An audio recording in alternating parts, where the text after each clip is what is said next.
It's almost! He's done it again! Unbelievable! Oh, straight into the roof of the net. Nice one. Straight down the middle.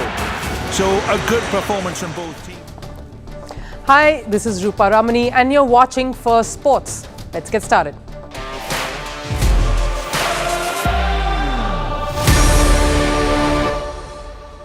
Now, it's the start of another week here at Firstpost, and as the festive season is upon us, so too the realization that it is nearly the end of 2023. So there is that feeling setting in of finishing things on a high, to step into 2024 riding on a wave of confidence. One football club that usually sets the La Liga stage on fire is facing the heat thanks to a drubbing they received last night for the very first time at the hands of this Catalan neighbour of theirs. We will look at Barcelona in the show, but a lot of the show is centred around the Olympics. Yes, it's a while away, but the end of the year is marked by a controversial decision already. The International Olympic Committee has given Russian and Belarusian athletes a go and is already facing the fire owing to that. We will tell you that and much more. All of that lined up on the show today, but first, of course, Sports 360. And we will begin with cricket. India beat England by 5 wickets in the third Women's T20 International. The 3-wicket hauls from Saika Ishak and Shreyanka Patel, followed by a good knock from Smriti Mandhana, led India to a consolatory win. However, England clinched the series 2-1. Pakistan beat India by 8 wickets in the Under-19 Asia Cup clash in Dubai. India put 260 on board. A classy ton by Azan Awais made Pakistan's run to the total an easy one. Tight bowling pace attack by Pakistan kept India at bay with a 4-wicket haul by Pakistan's Mohammad Zishan. On to football. Everton bagged a third consecutive league victory with second half goals, earning a 2-0 win over Chelsea at Goodison Park. The win was their second home victory in just 4 days. Things went down from bad to worse for Pochettino and Chelsea as the visiting side were unable to come up with a suitable response. Manchester City is back on track, ending their 4-game winless run. The Premier League champions survived a scare from Luton and won 2-1 on Sunday. Grealish bagged the winner, giving his team a much-needed win. Adebayo scored the first goal in the first half. Erling Haaland was absent due to injury. And Manchester United's future in the Champions League season hangs by a thread ahead of Bayern Munich's visit to Old Trafford. An early exit in Europe puts more scrutiny on manager Erik ten Hag.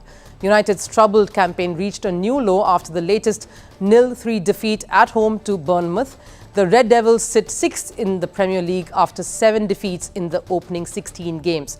While there may be time to recover a place in the top 4 domestically, their need in the Champions League is urgent.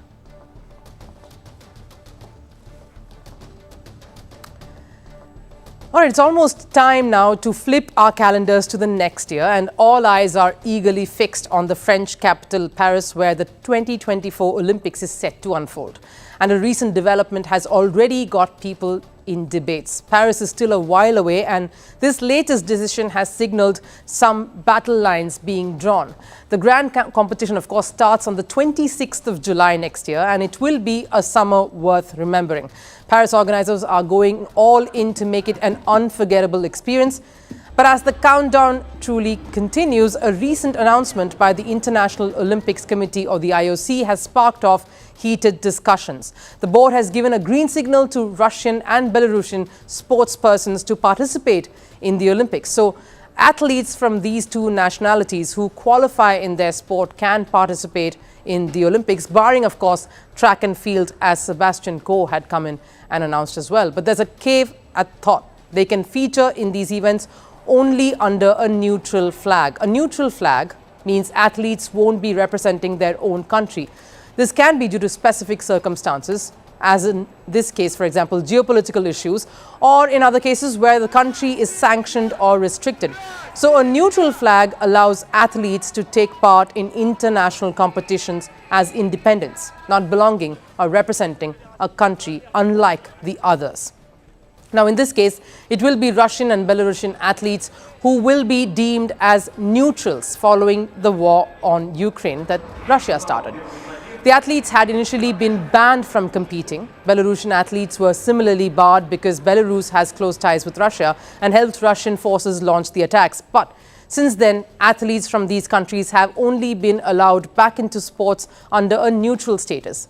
Now, just 4 days after the war began, the IOC had suggested banning athletes and officials from these two countries. But fast forward to the present, and the committee makes this announcement.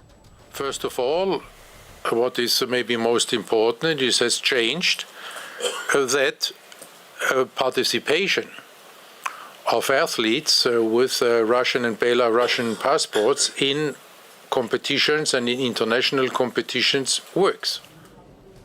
However, there are certain criteria that must be fulfilled. What are they and how rigorous are they? Let me tell you. Firstly, they must not actively support the war in Ukraine, which means no social media declarations or statements that support the war. Second, qualified athletes with a Russian or Belarusian passport will compete as individual neutral athletes or AINS. Third, they will only be allowed to play in individual events. So no team events is where they will participate in or be allowed to participate in. Fourth, Russian athletes must be cleared by the Independent Testing Authority, which means athletes must undergo all pre-games anti-doping testing.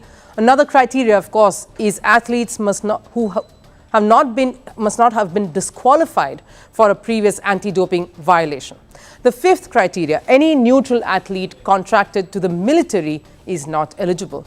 So these are the strict conditions that will be put in place for any of these independent athletes to come forward and take part in Paris Olympics. But the IOC's decision to take a U-turn has been criticized by both Ukraine and Russia. Officials of both countries are fuming. Neutral status is an obvious discrimination based on nationality, a violation of basic human and civil rights, which has been repeatedly pointed out over the past few months by international humanitarian experts, including UN human rights experts. It is indicative that their position is almost completely ignored. So we've just heard the president of the Russian Olympic Committee calling the move discriminatory. They accused the IOC members of hypocrisy for allowing Israeli athletes to compete with no restrictions. Dear colleagues, we regard today's decision of the Executive Committee of the International Olympic Committee as an acknowledgement of their own mistake made at the time of the adoption of the recommendations of February 28, 2022 on the non-admission of Russian and Belarusian athletes to participate in international competitions. The recommendations of the International Olympic Committee, which have been in force for more than a year, are now disavowed. But the parameters and criteria announced for the return of Russians to international competitions are absolutely unacceptable. Meanwhile, Ukraine is miffed with IOC for giving Russian and Belarusian athletes clearance.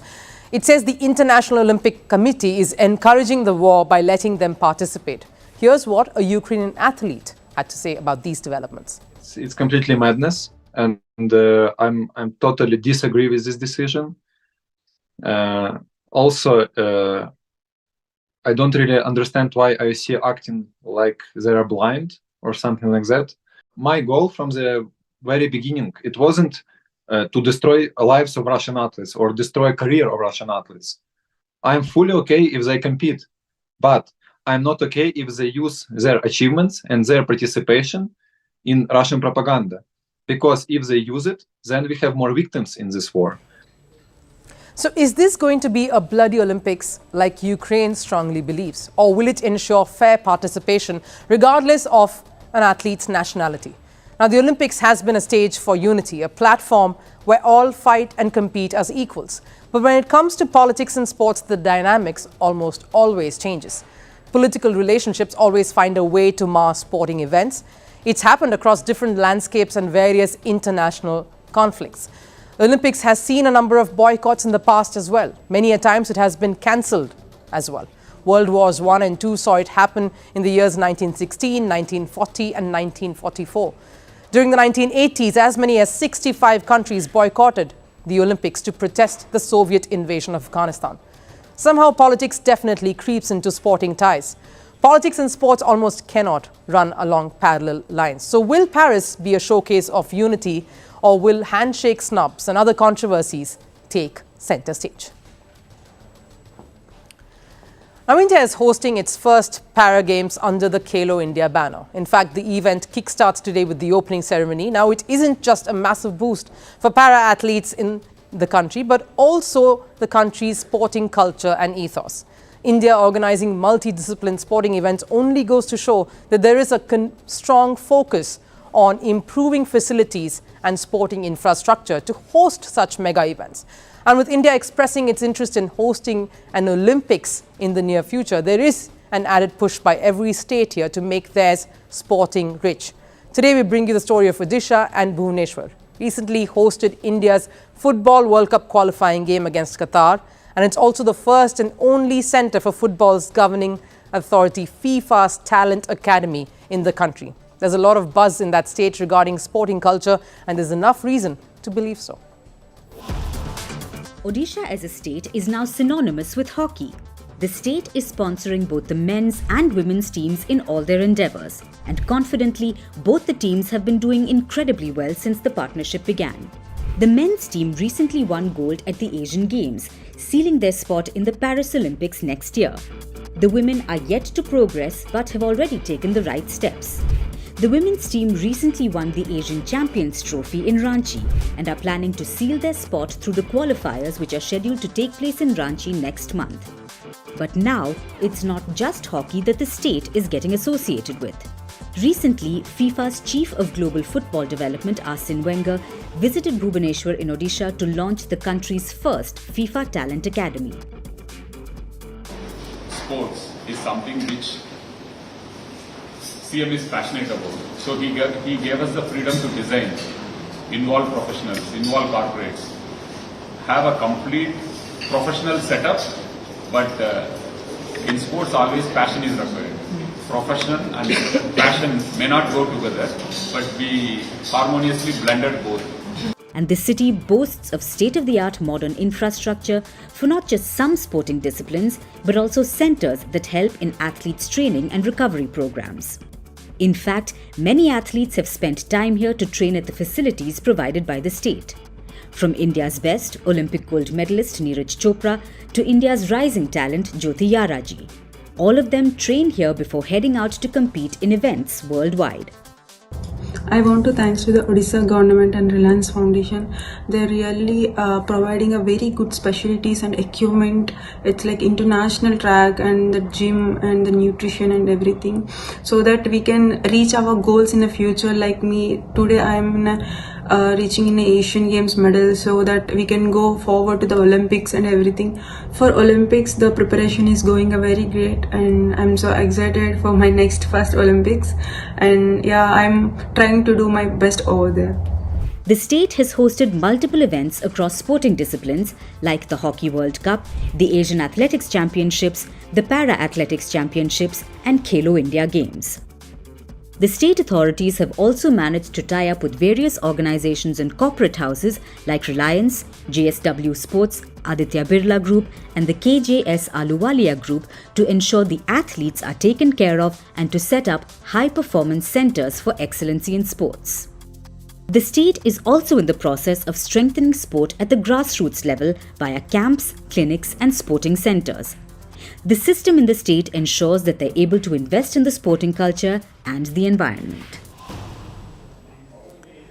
Now, when it comes to La Liga, there are two teams that are always among the honour rolls: Real Madrid and Barcelona, the two star-studded champions who have frequently competed for the top spot. And this story is on the latter, Barcelona club, and how the high-flying Girona toppled them in what, at least I would say, was a rather one-sided affair. The biggest point of contention coming out of that loss is Lewandowski. He seems to be in the eye of the storm, not just for his performance on the field or the lack of it, but also the comments he's inadvertently making post the loss. One thing that both of us can agree on is the odds-defying Girona are truly the formidable contenders of the title, especially after they defeated Barcelona for the first time in La Liga history. Girona reclaimed top spot in the La Liga after beating champions Barcelona 4-2. This was the second defeat of the season for Xavi Hernandez's side. Let's look at what happened during the match. Girona took the lead in the 12th minute. Robert Lewandowski netted an equalizer for Barcelona just 7 minutes later.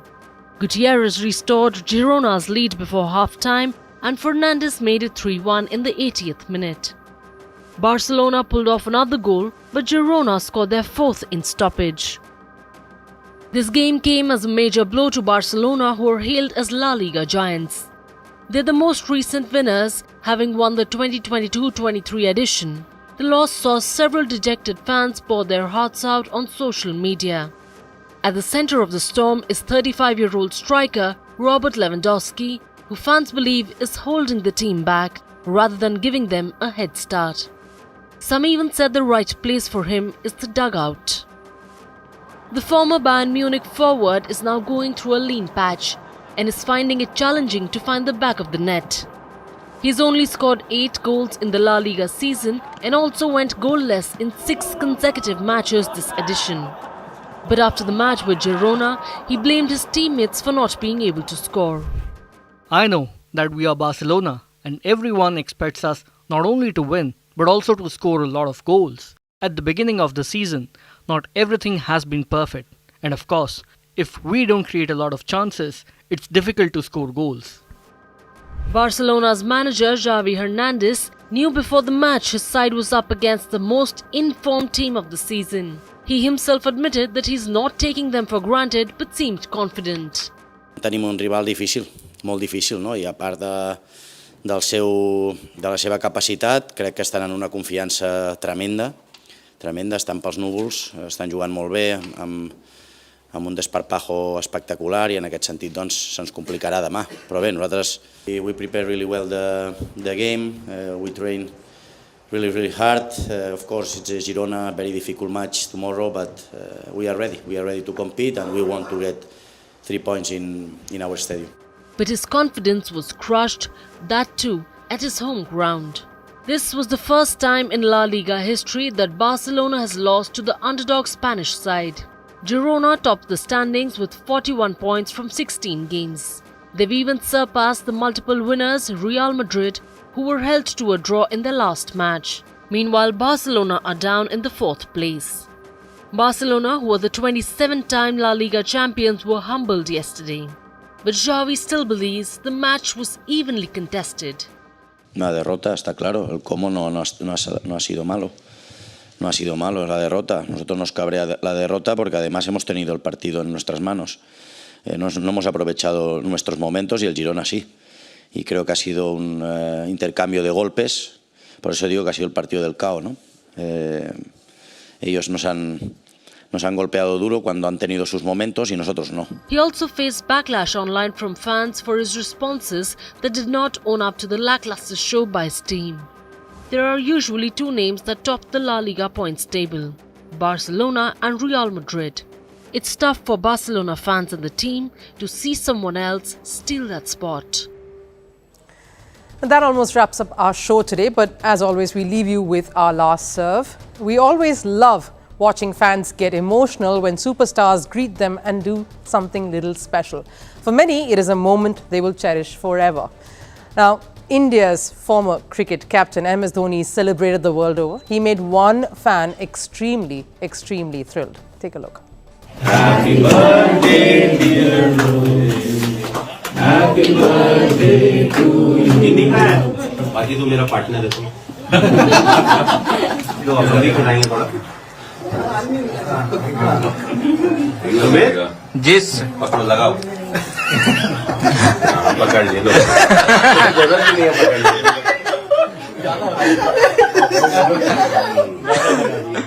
और किसी को लगाना